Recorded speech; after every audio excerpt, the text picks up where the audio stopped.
Hello everyone. In today's class we are discussing the chapter electricity. तो आज के topic में हम स्टडी करेंगे what constitutes electricity, that means ये बनता कैसे है, and how does it flow in the electric circuit, ये इलेक्ट्रिक सर्किट में फ्लो कैसे करता है। तो स्टार्ट करने से पहले मैं आपको बता दूं कि ये चैप्टर आपके बोर्ड पर्सपेक्टिव से काफ़ी इंपॉर्टेंट रहने वाला है और हम इस चैप्टर में कंप्लीट करेंगे थ्योरी प्लस न्यूमेरिकल्स, जो कि आपके बोर्ड एग्जाम में काफ़ी हेल्प करेगा। ठीक है, ओके, नाउ लेट्स स्टार्ट। हम जानते हैं electricity has an important place in modern society, कि हमारे मॉडर्न सोसाइटी में इलेक्ट्रिसिटी का एक इम्पोर्टेंट प्लेस है। क्यों है? क्योंकि हम इसको अपने घरों में यूज करते हैं, स्कूल्स कॉलेजेस में यूज होता है, हॉस्पिटल्स में यूज होता है, आप रेलवे स्टेशन देख लो, एयरपोर्ट देख लो, दैट मीन्स कहाँ पे यूज नहीं होता है। तो हम अपने लाइफ में हर जगह अगर हमें कोई भी काम करना हो आज के टाइम में, तो आप देखो इलेक्ट्रिसिटी से वो फुलफिल हो जाता है। तो दैट्स वाई हम कह सकते हैं कि इलेक्ट्रिसिटी जो है ना, ये एक most controllable and convenient form of energy है। क्यों है कॉन्वेनियंट? क्योंकि हम इलेक्ट्रिसिटी से अलग अलग एनर्जी के फॉर्म में कन्वर्ट कर सकते हैं। इलेक्ट्रिसिटी को कैसे? आप इलेक्ट्रिसिटी को हीट एनर्जी में कन्वर्ट कर सकते हो, आप इलेक्ट्रिसिटी को लाइट एनर्जी में कन्वर्ट कर सकते हैं, आप इलेक्ट्रिसिटी को साउंड एनर्जी में कन्वर्ट कर सकते हैं, है ना। तो बहुत सारे फॉर्म में आप कन्वर्ट कर सकते हो। दैट्स वाई हम इसे कहते हैं कि ये most convenient and controllable form of energy है। ठीक है, ओके। तो चलिए अपन टॉपिक पे आते हैं कि ये कंस्टिट्यूट्स कैसे होता है, दैट मीन्स ये बनता कैसे है। तो चलो एग्जाम्पल से समझते हैं अपन।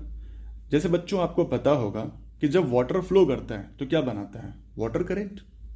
एयर फ्लो ब्लो होता है, जब एयर मूव करता है तो क्या बनता है? Air current. सिमिलरली जब इलेक्ट्रिक चार्ज मूव करता है ना, जब इलेक्ट्रिक चार्ज मूव करेगा तो क्या बनता है? Electricity.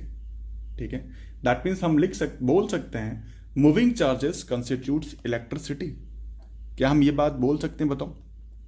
Moving charges constitutes electricity.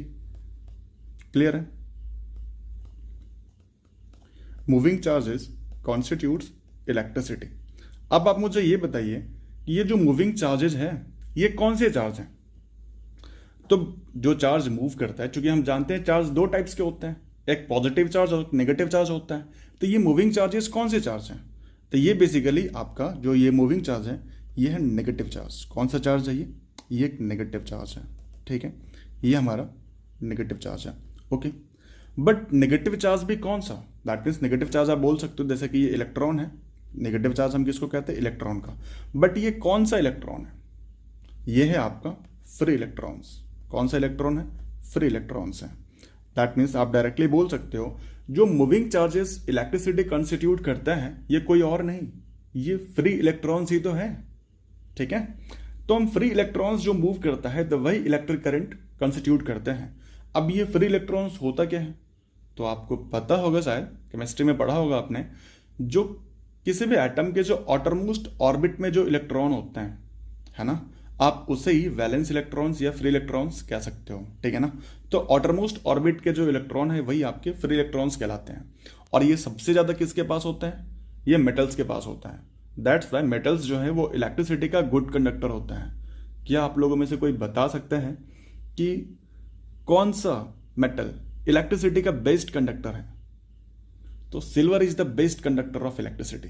कौन सा है? सिल्वर है। क्यों है सिल्वर? क्यों है? बिकॉज उसके पास, सिल्वर के पास सबसे ज्यादा नंबर ऑफ फ्री इलेक्ट्रॉन्स है। That's why silver is the best conductor of electricity. तो आई थिंक आपको यह समझ में आ चुका है कि मूविंग चार्जेस, दैट मीन्स जो फ्री इलेक्ट्रॉन्स जब मोशन में होता है तो इलेक्ट्रिक करंट कंस्टिट्यूट्स करेगा। लेकिन हम उसका अमाउंट कैसे फाइंड करेंगे? दैट मीन्स उसका मैग्नीट्यूड कैसे फाइंड करेंगे इलेक्ट्रिक करंट का? ठीक है, तो इलेक्ट्रिक करंट का मैग्नीट्यूड का डेफिनेशन होता है, आप इसको लिख सकते हो rate of flow of electric charge. क्या लिख सकते हैं? Rate of flow of electric charge. अब ये रेट क्या होता है? सर रेट समझाओ क्या होता है। देखो, रेट का मतलब होता है कि गिवन टाइम में कितना चार्ज फ्लो कर रहा है।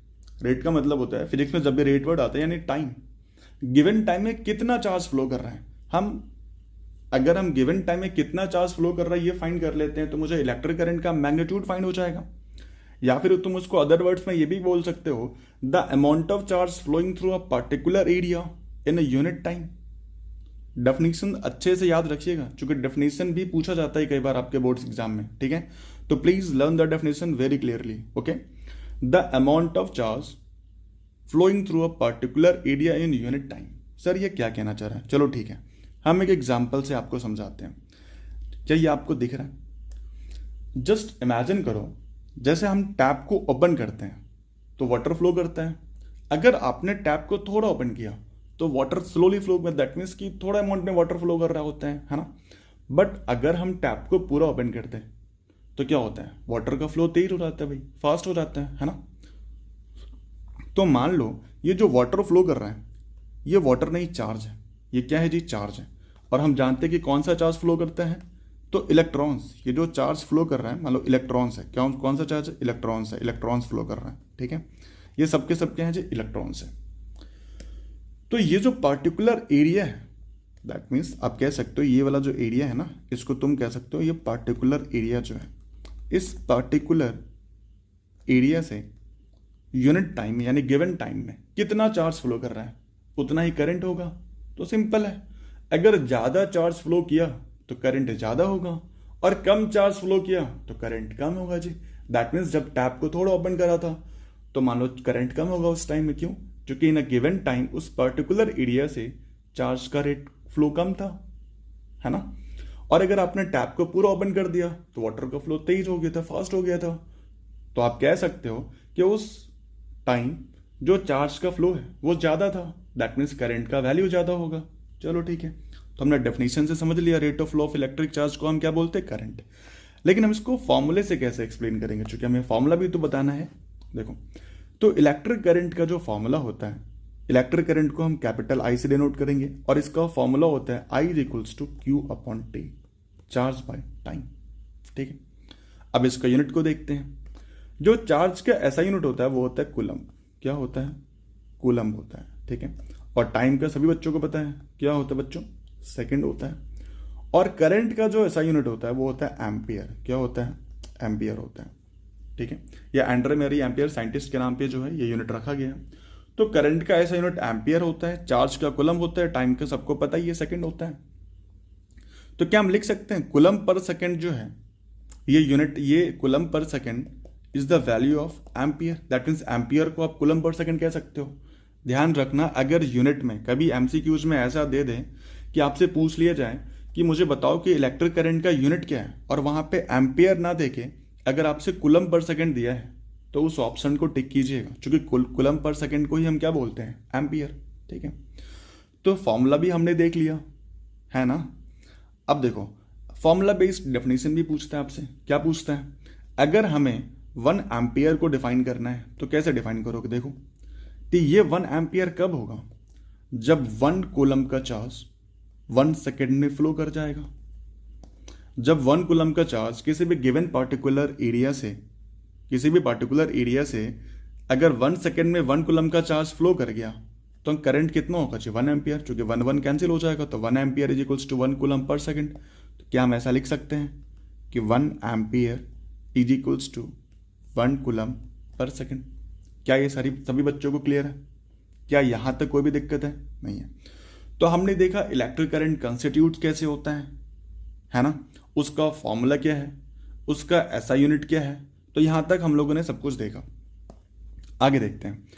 अब देखो, ये जो एम्पियर है ना, इसके कुछ और भी यूनिट्स होते हैं, ध्यान रखना। 1 मिली एम्पियर को तुम लिख सकते हो 10 to the power -3 ampere, and 1 micro ampere को आप लिख सकते हो 10 की पावर -6 एम्पियर। ये डेटा याद रखिएगा, क्योंकि क्वेश्चंस इस पे बेस्ड आते हैं, ठीक है ना। तो डेटा आपको अच्छे से पता होना चाहिए, ठीक है। इसको बोलते हैं म्यू जी। ये जो सिंबल है इसको अपन म्यू बोलते हैं, MEW म्यू, ठीक है, ओके। अब इलेक्ट्रिक करंट को जो मेजर करते हैं वो किस डिवाइस से मेजर करते हैं? तो इट इज मेजर्ड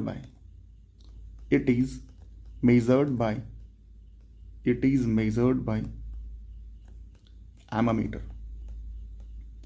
हम इसको एमामीटर से मेजर करते हैं, ठीक है। और ये जो एमामीटर होता है ये सर्किट में सीरीज कॉम्बिनेशंस में कनेक्टेड होता है, ठीक है ना। अब ये सीरीज कॉम्बिनेशन क्या होता है, जब हम आपको आगे दैट मीन्स नेक्स्ट लेक्चर पढ़ाएंगे आपको, तो वहाँ आपको जब रेजिस्टेंस पढ़ेंगे ना, तो रेजिस्टेंस को series combinations and parallel combination में ऐड किया जाता है। तो वहाँ मैं आपको अच्छे से एक्सप्लेन कर दूंगा what is series and what is parallel. अभी फिलहाल आप ध्यान रख लो कि जो एमामीटर होता है, it is measured by ammeter and it is connected, ammeter which is connected in series. ये जो कनेक्टेड होता है वो सीरीज कॉम्बिनेशंस में कनेक्टेड होता है, ठीक है। तो क्या यहां तक आप लोगों को सब कुछ क्लियर है, कोई दिक्कत है यहां तक, नहीं है? ओके, आगे देखिए। अब हमें पता है कि जो चार्ज फ्लो करता है वो नेगेटिव चार्ज यानी फ्री इलेक्ट्रॉन्स है, इलेक्ट्रॉन्स बेसिकली फ्लो कर रहे हैं। तो 1 इलेक्ट्रॉन के पास चार्ज कितना होता है, तो 1 इलेक्ट्रॉन के पास चार्ज होता है minus of 1.6 into 10 to the power minus 19 coulomb, ठीक है। और 1 प्रोटॉन के पास भी इतना ही चार्ज होता है 1.6 into 10 to the power minus 19 coulomb. बस हम इलेक्ट्रॉन को नेगेटिव चार्ज बोलते हैं, दैट्स वाई माइनस साइन लगाते हैं, प्रोटॉन को positive charge, that's why upon plus sign का यूज करते हैं। तो माइनस एंड प्लस साइन जो है वो सिर्फ डिनोट करने के लिए, नेगेटिव चार्ज है that's why minus and positive charge है दैट्स वाई प्लस, अदरवाइज दोनों की चार्ज की वैल्यू सेम होता है आपस में, ठीक है। तो ये जो आपका फॉर्मूला जो अपन ने पढ़ा था I is equals to Q by T, I is equals to Q by T, इसको अपन Q को N into e by T भी लिख सकते हैं, है ना, क्योंकि चार्ज को तुम क्या लिख सकते हो N इंटू ई। अपन चार्ज को डिफाइन करना रहा तो चार्ज को क्या लिखेंगे N into E. That means अगर अपने को पता है कि अगर मान लो किसी भी वायर में टोटल 10 इलेक्ट्रॉन्स फ्लो कर रहे हैं मान लेते हैं, तो कितना चार्ज फ्लो करेगा, तो नंबर ऑफ इलेक्ट्रॉन्स 10 है, एक इलेक्ट्रॉन का चार्ज पता है 1.6 into 10 to the power minus 19, बस सॉल्व कर लो आपको चार्ज का वैल्यू मिल जाएगा, ठीक है ना। तो इस फॉर्मूले को प्लीज अच्छे से ध्यान रखिएगा कि I जी इक्वल्स टू क्या होता है क्यू बाई टी, जिसको आप N into e by T भी लिख सकते हैं, ठीक है बच्चों। तो हम इस पे एक बेस्ड क्वेश्चन कम करते हैं जी, ठीक है ना, कर लिया जाए। जितना पढ़ा है तभी तक हमने सिर्फ इतना ही पढ़ा है कि इलेक्ट्रिक करंट बनता कैसे है और इलेक्ट्रिक करंट का डेफिनेशन क्या है, उसका फॉर्मूला क्या है। तो इस पे बेस्ड एक क्वेश्चन करते हैं। तो चलो मैं क्वेश्चन लिख रहा हूं, आपको रिप्लाई करना है कमेंट में, ठीक है। A current of 2 milliampere is flowing in 10 hours. Okay, find the amount of electric charge. Find the amount of electric charge flowing through the circuit. Flowing through the circuit. देखो, जब भी physics के numericals बनाना हो ना, तो जो data given है पहले उस डेटा को आप अच्छे से लिख लीजिए कि गिवन क्या है और पूछ क्या रहा है। तो हमसे कह रहा है कि 2 मिली एम्पियर का जो करंट है वो फ्लो कर रहा है, 10 आवर्स में फ्लो कर रहा है। तो जो डेटा गिवन है दैट मीन्स अपने पास करंट की वैल्यू गिवन है, अपने पास टाइम भी गिवन है जी, है ना, और हमसे पूछ रहा है find the amount of electric charge, और चार्ज की वैल्यू पूछ रहा है, ठीक है। तो गिवन जो डेटा है लिखो आप गिवन, और दिया क्या है, अपने को करंट पता है कितना है 2 मिली एम्पियर है। क्या ये ऐसा यूनिट में है? जब भी आप डेटा गिवन लिख रहे होते हो तो देखना ये क्या ये ऐसा यूनिट में है, नहीं है। तो अपने को पता है 2 मिली एम्पियर है तो 2 into 10 to the power minus 3 ampere हो जाएगा, क्योंकि अपन ने देखा था कि 1 मिली एम्पियर में 10 to the power minus 3 ampere होता है, राइट। ओके, अब नेक्स्ट क्या गिवन है अपने पास, टाइम भी गिवन है। तो लिखो टाइम कितना दिया है 10 आवर्स। क्या ये ऐसा यूनिट में है? नहीं है। तो 10 आवर्स को सेकेंड में कन्वर्ट करना है, 60 इंटू 60। क्या ये सेकेंड में कन्वर्ट हो गया? ठीक है। अपने को फाइंड करना है चार्ज। क्या फाइंड करना है? चार्ज, है ना। तो याद करो फॉर्मूला क्या पढ़ा अपन ने, I is equals to Q upon T. Q find करना है तो क्यू का फॉर्मूला क्या हो जाएगा, I into T. Okay, value put करते हैं। करंट की वैल्यू गिवन है 2 into 10 to the power minus 3, और टाइम कितना गिवन है इंटू 10 इंटू 60 इंटू 60। ओके, अब ध्यान से देखिएगा, ये 2/10 टू दी पावर माइनस 3 यहां पे है। तो अपने को पता है जब रेसिप्रोकल करेंगे तो पावर पॉजिटिव हो जाता है। तो मैं 10⁻³ लिख सकता हूँ, 10⁻3, राइट, इंटू यहाँ में क्या लिख सकता हूँ, 10 इंटू 60 इंटू 60। अब ध्यान से देखिएगा, ये 1 पे 3 टाइम्स 0 और यहाँ पे 3 जीरो आपस में कैंसिल आउट हो जाएगा, तो सबको मल्टीप्लाई करो, देखो कितना आ रहा है, 6 6 जा 36, 2 जा 72। तो क्या आपका जो आंसर है क्या 72 कूलम हो जाएगा? तो क्या ये क्वेश्चन सारे बच्चों को क्लियर है? क्या यहाँ तक कोई भी कंफ्यूजन है? ओके जी, देन मूव करते हैं नेक्स्ट क्वेश्चन पे। ओके, नेक्स्ट क्वेश्चन है आपका, find the number of electrons, find the number of electrons constituting 1 coulomb of charge. कितना इलेक्ट्रॉन्स जो है मिलेगा तब चार्ज की वैल्यू कितनी हो जाएगी, 1 कूलम हो जाएगा। ठीक है, कितना इलेक्ट्रॉन्स मिलेगा ताकि चार्ज का वैल्यू कितना हो जाएगा, 1 कूलम हो जाएगा, है ना, ये हमसे पूछा था है। तो ठीक है, अपने पास नंबर ऑफ इलेक्ट्रॉन्स पूछ रहा, दैट मीन्स गिवन पहले क्या है, देखो कूलम, चार्ज की वैल्यू गिवन है, कितना है, 1 कूलम पता है। अपने पास चार्ज ऑफ इलेक्ट्रॉन भी पता है, 1.6 इंटू 10⁻⁻19 कूलम होता है। देखो माइनस साइन सिर्फ चार्ज को बताने के लिए होता है ना, कि वो नेगेटिव है, दैट्स वाई अपन यूज नहीं करते फॉर्मूले में, ये ध्यान रखिएगा। ये प्लस और माइनस जो है ना, charge of electron and proton को डिनोट करने के लिए होता है, इन द फॉर्मूला हमने यूज करेंगे। ओके, और हमसे पूछ रहा है नंबर ऑफ इलेक्ट्रॉन्स, क्या पूछ रहा है, नंबर ऑफ इलेक्ट्रॉन्स पूछ रहा है, कितना इलेक्ट्रॉन्स मिलके 1 कूलम का चार्ज बनाएगा। तो फॉर्मूला क्या है, Q is equals to N into E, यही था ना। देखो चार्ज की वैल्यू पता है कितना है, 1, नंबर ऑफ इलेक्ट्रॉन्स पूछ रहा है, इंटू 1.6 इंटू 10⁻⁻19। जब N का वैल्यू फाइंड करोगे तो 1 divided by 1.6 into 10⁻⁻19 is equals to N। क्या मैं लिख सकता हूँ ऐसा? ओके, जब ये डेसिमल्स यहाँ से हटेगा तो क्या यहाँ पे 0 आ जाएगा?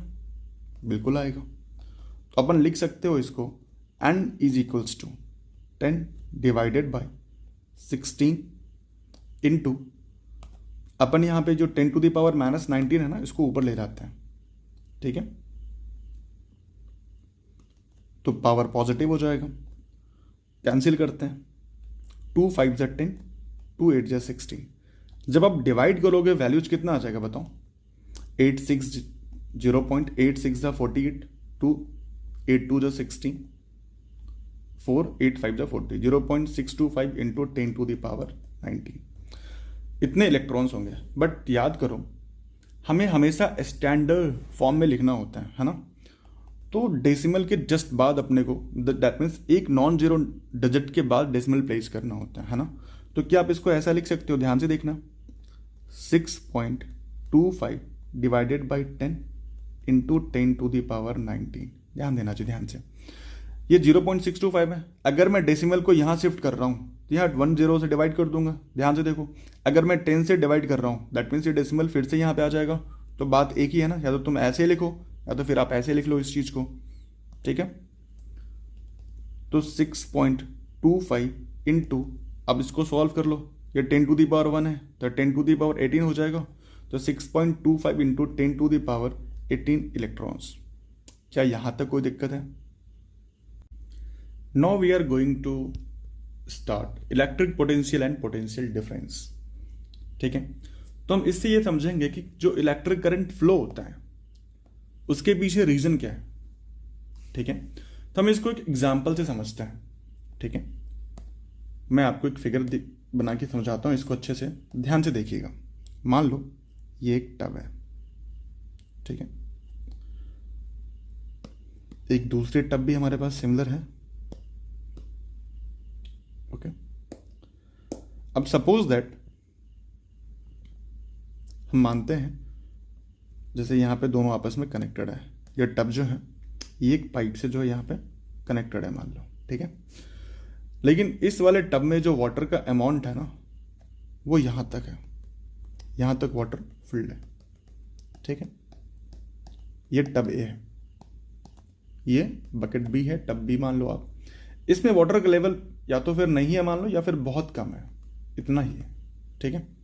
तो क्या आप मुझे बता सकते हो किसके पास पोटेंशियल ज़्यादा है? ये मैं आपको समझा रहा हूं कि इलेक्ट्रिक करंट जो फ्लो करता है ना, उसके पीछे का रीजन क्या है, तो आपको इस एग्जांपल से बहुत अच्छे से समझ में आएगा, ठीक है। तो ध्यान से समझिएगा। ये टब ए है, ये टब बी है, या वाटर टैंक मान लो तुम, ठीक है। अब ये फुल ऑफ वाटर है, यहाँ पे वाटर बहुत लिटिल अमाउंट में है, तो जो वाटर का फ्लो होगा वो ए टू बी होगा या फिर बी टू ए होगा, बता सकते हो कोई?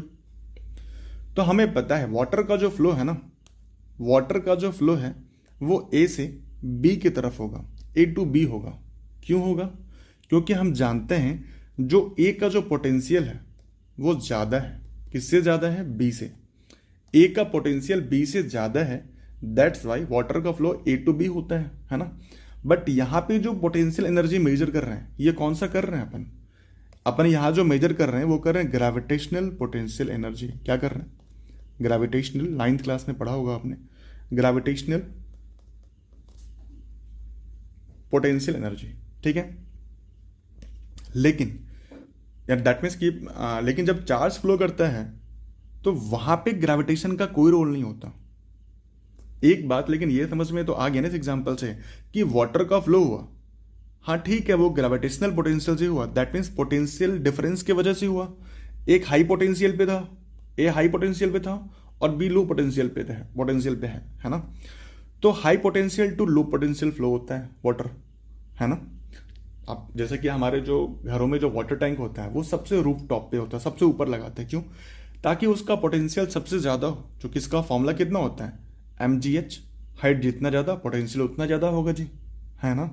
ओके, तो रूफ पे वाटर टैंक लगाने का रीज़न यही होता है कि वहाँ का पोटेंशियल सबसे ज़्यादा होगा और हम टैप्स हमारे नीचे लगे होते हैं, ठीक है ना, ताकि उसका पोटेंशियल कम होगा। तो high potential to low potential water का फ्लो होता है। तो सिमिलरली करंट का फ्लो भी high potential to low potential ही होता है, ठीक है। तो यानी जो सेल होता है, जिसके जो बैटरी जो होता है या सेल होता है, उसका एक एंड पे पॉजिटिव लिखा होता है और एक एंड पे नेगेटिव लिखा होता है, ठीक है। तो ऑफ कोर्स एक एंड हाई पोटेंशियल पे होगा और जो दूसरा एंड है वो लो पोटेंशियल पे होगा, है कि नहीं। तो एक हाई पोटेंशियल पे होगा और दूसरा लो पोटेंशियल पे होगा, लेकिन वहां पे ग्रेविटी का कोई रोल नहीं होता for the flow of charge. यहां पे ये कॉन्सेप्ट ध्यान से देखिएगा, for the flow of charge gravity has no role to play. Gravity का कोई रोल नहीं होता, gravity has no role to play. तो चूंकि यहां पे जो पोटेंशियल होता है ना वो केमिकल के थ्रू होता है। केमिकल्स, चूंकि हमें पता है कि सेल्स में क्या होता है, केमिकल्स भरे होते हैं, तो वो केमिकल एनर्जी की वजह से पोटेंशियल एनर्जी जो पोटेंशियल है दोनों पॉइंट का वो क्रिएट होता है। तो एक का पोटेंशियल हाई रहता है, एक का पोटेंशियल लो रहता है। तो जब पोटेंशियल का डिफरेंस होगा तो करंट का फ्लो होता है ना। अच्छा एक बात बताओ, अगर जब वाटर फ्लो कर रहा है एक ऐसा टाइम आएगा ना कि जब दोनों का लेवल सेम हो जाएगा, बताओ, जब दोनों का लेवल सेम हो जाएगा क्या तब भी वाटर फ्लो करेगा? नहीं करेगा, तब वाटर का फ्लो रुक जाएगा। तो जब हम बोलते हैं कि बैटरी हमारा डिस्चार्ज हो गया, सेल डिस्चार्ज हो गया है, उस वक्त यही होता है बच्चों, जो एक पॉजिटिव एंड होता है और एक नेगेटिव एंड होता है ना। तो पॉजिटिव टर्मिनल को हम हाई पोटेंशियल कहते हैं और नेगेटिव को लो पोटेंशियल कहते हैं। तो ये दोनों का जब पोटेंशियल सेम हो जाता है तो डिफरेंस बचा ही नहीं। जब डिफरेंस है ही नहीं तो करंट जो फ्लो करेगा उसका कोई रीजन ही नहीं है ना। और जब करंट फ्लो करेगा ही नहीं, यानी जब चार्ज फ्लो ही नहीं करेगा तो क्या करंट बनेगा? और जब करंट फ्लो नहीं कर रहा तो क्या हमारा डिवाइस काम करेगा? नहीं करेगा। तो हम उस टाइम बोलते हैं कि बैटरी जो हमारा जो सेल है वो डिस्चार्ज हो चुका है। तो क्या ये बात आपको समझ में आया कि जो करंट फ्लो होता है बेसिकली वो पोटेंशियल डिफरेंस की वजह से होता है। क्यों? क्योंकि जो सेल है उसका दोनों एंड का पोटेंशियल डिफरेंट होता है, एक का हाई पोटेंशियल होगा दूसरे का लो पोटेंशियल होता है। तो कौन से वाले एंड का हाई पोटेंशियल होता है? प्लस वाले का हाई पोटेंशियल होगा और माइनस नेगेटिव वाले का लो पोटेंशियल होता है। तो करंट का फ्लो हमेशा high potential to low potential होता है। किधर होगा? जो करंट का फ्लो होगा ना वो हमेशा high potential to low potential होगा, ध्यान रखिएगा। जो करंट फ्लो करता है, current flows from positive to negative terminal. Current हमेशा पॉजिटिव से नेगेटिव टर्मिनल की तरफ जाता है, ठीक है। लेकिन अगर मैं आपसे पूछूं, जो इलेक्ट्रॉन्स हैं, electrons move from negative to positive terminal, लेकिन इलेक्ट्रॉन्स का जो फ्लो होता है वो नेगेटिव से पॉजिटिव होता है। क्यों होता है? क्योंकि इलेक्ट्रॉन का कॉन्सेंट्रेशन नेगेटिव टर्मिनल के पास ज़्यादा होता है, पॉजिटिव के पास कम होता है। तो ज़्यादा से कम के पास जाएगा ना, तो जो इलेक्ट्रॉन्स यानी कि जो फ्री इलेक्ट्रॉन्स हैं वो नेगेटिव से पॉजिटिव जाते हैं, और जो करंट है वो पॉजिटिव से नेगेटिव जाता है। क्योंकि करंट के फ्लो होने का रीजन है high potential to low potential, और इलेक्ट्रॉन्स मूव करेगा भाई जिस टर्मिनल के पास ज़्यादा होगा तो ज़्यादा से कम के पास जाएगा ना, तो कॉन्सेंट्रेशन ऑफ इलेक्ट्रॉन्स नेगेटिव वाले के पास, नेगेटिव टर्मिनल के पास ज़्यादा होता है, तो नेगेटिव से पॉजिटिव की तरफ जाते हैं। तो आई थिंक ये चीज़ क्लियर हो गया होगा कि करंट का फ्लो पॉजिटिव से नेगेटिव होता है, क्यों होता है, और जो इलेक्ट्रॉन्स है उसका फ्लो नेगेटिव से पॉजिटिव होता है और क्यों होता है, ठीक है। देखो, जो इलेक्ट्रॉन्स का फ्लो है ना, जो इलेक्ट्रॉन मूव करता है, अपन इसी को बोलते हैं इलेक्ट्रॉनिक करंट भी कह सकते हो। क्या बोल सकते हो? इलेक्ट्रॉनिक करंट भी अपन कहते हैं, ठीक है। ये कुछ और नहीं, आपसे इलेक्ट्रॉन्स का डायरेक्शन ही पूछेगा। और जो नॉर्मल करंट फ्लो करता है उसको अपन कॉन्वेंशनल करंट भी कहते हैं। क्या कहते हैं? Conventional current. तो ध्यान रखना, जब कॉन्वेंशनल करंट का डायरेक्शन पूछेगा तो आपको करंट का बताना है, इलेक्ट्रिक करंट का पॉजिटिव से नेगेटिव, और अगर इलेक्ट्रॉनिक करंट का पूछ लिया तो आपको बताना है नेगेटिव से पॉजिटिव। क्या ये चीज़ क्लियर हो गया? ठीक है।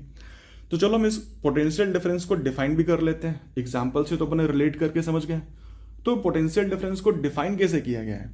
तो सोचो, जैसे कि मान लो अपन एक, जैसे ये सेल है, ये एक पॉजिटिव एक नेगेटिव है, और यहां से अपन ने एक सर्किट बना लिया, ठीक है, इस तरह से सर्किट बना लिया। अब एक पॉजिटिव चार्ज यानी कुछ चार्जेस हैं आपके पास, तो मान लो एक यूनिट पॉजिटिव चार्ज को आप एक टर्मिनल से दूसरे टर्मिनल तक ले जा रहे हो, एक टर्मिनल से दूसरे टर्मिनल तक, एक पॉइंट से दूसरे पॉइंट तक ले जा रहे हो। तो किसी यूनिट चार्ज को एक टर्मिनल से दूसरे टर्मिनल तक ले जाने में हमें जितना वर्क डन करना पड़ता है, भाई कुछ काम करना पड़ेगा ना। इसको यहाँ से यहाँ तक ले जाना है तो कुछ ना कुछ तो वर्क करना पड़ेगा, है कि नहीं? तो वही है, ये जो करंट है, करंट को एक यूनिट चार्ज को एक पॉइंट से दूसरे पॉइंट तक ले जाने के लिए जितना वर्क डन करना पड़ता है वही होता है potential difference of the cell of the battery. बात समझ में आया? तो क्या इस डेफिनेशन से हम पोटेंशियल डिफरेंस का फॉर्मूला क्या लिख सकते हैं? Potential difference is equals to work done by charge. ये हमारा जो V है ये पोटेंशियल डिफरेंस है, W is the work done and Q is the charge. ध्यान रखिएगा, जो V है ना यहाँ पे, ये डिनोट कर रहा है किसको? पोटेंशियल डिफरेंस को, ठीक है। और यहाँ पे जो W है ये किसको डिनोट कर रहा है? वर्क डन को डिनोट कर रहा है। और यहाँ पे जो Q है ये किसको डिनोट कर रहा है? ये चार्ज को डिनोट कर रहा है, ये तो पता है। ओके, तो फॉर्मूला हम लोगों ने देख लिया। अब इसका यूनिट देख लेते हैं। जो वर्क डन का यूनिट होता है, ऐसा यूनिट क्या होता है? जूल। चार्ज को अपने को पता है क्या होता है? कूलम्ब होता है। पोटेंशियल डिफरेंस क्या होता है? वोल्ट। क्या होता है जी? वोल्ट होता है, ठीक है। ये भी अलेजेंड्रो वोल्टा जो साइंटिस्ट है उनके रिस्पेक्ट में रखा गया वोल्ट। ओके, अब अगर हमें 1 वोल्ट को डिफाइन करना है, देखो फॉर्मूला बेस्ड डेफिनेशन को फॉर्मूले से ही याद रखें, ठीक है ना, अलग से उसको रट्टा मारने की जरूरत नहीं है। आप इसको बहुत अच्छे तरीके से समझ सकते हो। जैसे वहां पे अपन ने 1 एम्पियर को डिफाइन करा था, वैसे ही यहाँ पे 1 वोल्ट कितना हो जाएगा? तो ये 1 वोल्ट होगा 1 जूल बाई 1 कूलम। यानी अगर 1 कूलम चार्ज को एक पॉइंट से दूसरे पॉइंट तक ले जाने के लिए 1 जूल का वर्क डन करना पड़ा है करंट को, तो पोटेंशियल डिफरेंस कितना हो जाएगा? 1 वोल्ट हो जाएगा, है ना। तो 1 volt equals to 1 joule per coulomb. फिर से सुनिएगा, जब 1 कूलम चार्ज को एक पॉइंट से दूसरे पॉइंट तक ले जाने के लिए, एक पॉइंट से दूसरे पॉइंट तक ले जाने के लिए 1 कूलम चार्ज को 1 जूल का वर्क डन करना पड़ता है। दैट मीन्स इस दोनों यानी जो सेल है ना उसका पोटेंशियल डिफरेंस कितना होगा? उसका पोटेंशियल डिफरेंस 1 वोल्ट का होगा। क्या ये चीज क्लियर है आपको? ओके, तो अगर हमें पूछा जाए कि पोटेंशियल डिफरेंस को मेजर कैसे करते हैं, तो it is measured bye it is measured bye volt meter. हम इसको वोल्ट मीटर के द्वारा मेजर करते हैं and it is connected in parallel, और ये पैरेलल में कनेक्टेड होता है, ठीक है, ध्यान रखिएगा इस चीज को। It is connected in parallel combination. तो जो इलेक्ट्रिक करंट को मेजर कर रहे थे एमामीटर से, वो सीरीज में कनेक्टेड था, और यहाँ पे हम पोटेंशियल डिफरेंस को मेजर कर रहे हैं वोल्ट मीटर से, और ये पैरेलल में कनेक्टेड होता है। मैंने फिर से बता रहा हूँ, ये जो सीरीज एंड पैरेलल कॉम्बिनेशन होता है, ये मैं आपको जब रेजिस्टेंस का एडिंग सिखाऊंगा ना कि किस तरह से ऐड करते हैं, तो वहां आपको अच्छे से एक्सप्लेन हो जाएगा। तो क्या पोटेंशियल डिफरेंस क्लियर है आपको? कोई डाउट नहीं है यहाँ पे? ठीक है, तो हम इस पे बेस भी एक क्वेश्चन कर लेते हैं, ठीक है। तो ध्यान से देखिएगा क्वेश्चन क्या है। और क्वेश्चन आपको करना है, जब सब कुछ क्लियर हो गया है तो क्वेश्चन आप खुद से ट्राई करेंगे और कमेंट में बताएंगे मुझे कितना आंसर आ रहा है आपका, ठीक है। देखो, find work done in moving charge of 6 coulomb across 2 points having potential difference, मैं पीडी लिखता हूं, पोटेंशियल डिफरेंस कितना है? 24 वोल्ट है। हमसे पूछा जा रहा है क्वेश्चन में कि हमें वर्क डन फाइंड करना है। तो जब भी क्वेश्चन सॉल्व करना है, हमेशा जो भी डेटा आपके पास दिया हुआ है ना, उस डेटा को लिखिए कि गिवन क्या है, और उसका यूनिट चेक करो, क्या यूनिट एसआई में है या नहीं है। तो फाइंड वर्क डन तो पूछ रहा है, मूविंग चार्ज ऑफ 6 कूलम्ब, यानी अपने पास चार्ज पता है 6 कूलम्ब एसआई यूनिट में है, ठीक है। Across 2 points having potential difference 24 volt, यानी पोटेंशियल डिफरेंस को वी से डिनोट करते हैं अपन, तो ये 24 वोल्ट, वोल्ट को भी वी से ही डिनोट किया जाता है, ठीक है। और हमसे पूछ रहा है कि वर्क डन कितना होगा, ठीक है। तो पोटेंशियल डिफरेंस का फॉर्मूला क्या था?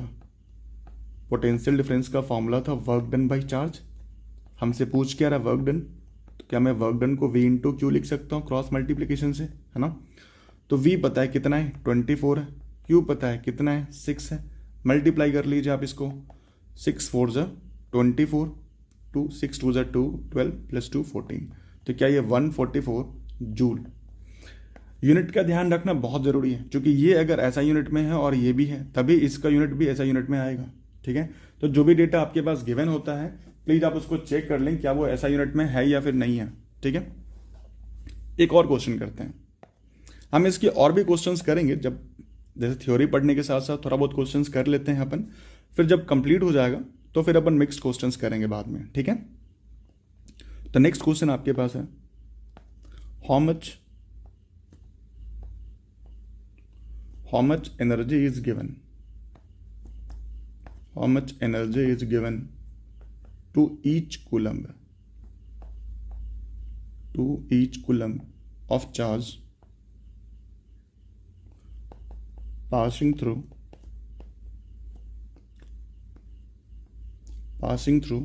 a 6 volt battery. ये आपके एनसीईआरटी का क्वेश्चन है। तो गिवन क्या है, हाउ मच एनर्जी, यानी वर्क डन तो पूछा जा रहा हमसे, टू ईच कूलम्ब, ईच यानी 1 कूलम्ब, अपने के पास चार्ज पता है, चार्ज की वैल्यू गिवन है, कितना है 1 कूलम्ब गिवन है, ठीक है। Passing through a 6 volt battery, यानी अपने पास पोटेंशियल डिफरेंस भी दिया हुआ है। तो पूछ क्या रहा है, पूछ रहा है work done, energy that means work done पूछ रहा है। भाई कैपेसिटी ऑफ डूइंग वर्क ही तो एनर्जी होता है, एनर्जी पूछ रहा है मीन्स वर्क डन ही तो पूछ रहा है अपने से। तो वापस फॉर्मूला क्या यूज करेंगे, potential difference is equals to work done by charge. Potential difference is equals to work done by charge. Work done का फॉर्मूला कितना हो जाएगा, V इंटू क्यू, वी पता है 6, ये 1, कितना हो जाएगा 62। ओके, तो क्या यहां तक सब कुछ क्लियर है? तो हमने आज के टॉपिक में इलेक्ट्रिक करंट कैसे कंस्टिट्यूट होता है ये पढ़ा, उसको मेजर कैसे करते हैं, उसका डायरेक्शन क्या होता है, ठीक है। फिर हमने पढ़ा कि ये इलेक्ट्रिक करंट फ्लो होने का रीजन क्या है, पोटेंशियल डिफरेंस के बारे में पढ़ा, फिर उसको मेजर कैसे करते हैं, ठीक है। तो आई थिंक यहां तक सब कुछ क्लियर हो जाना चाहिए। देन थैंक यू, फिर मिलते हैं अपन नेक्स्ट वीडियो में। ओके।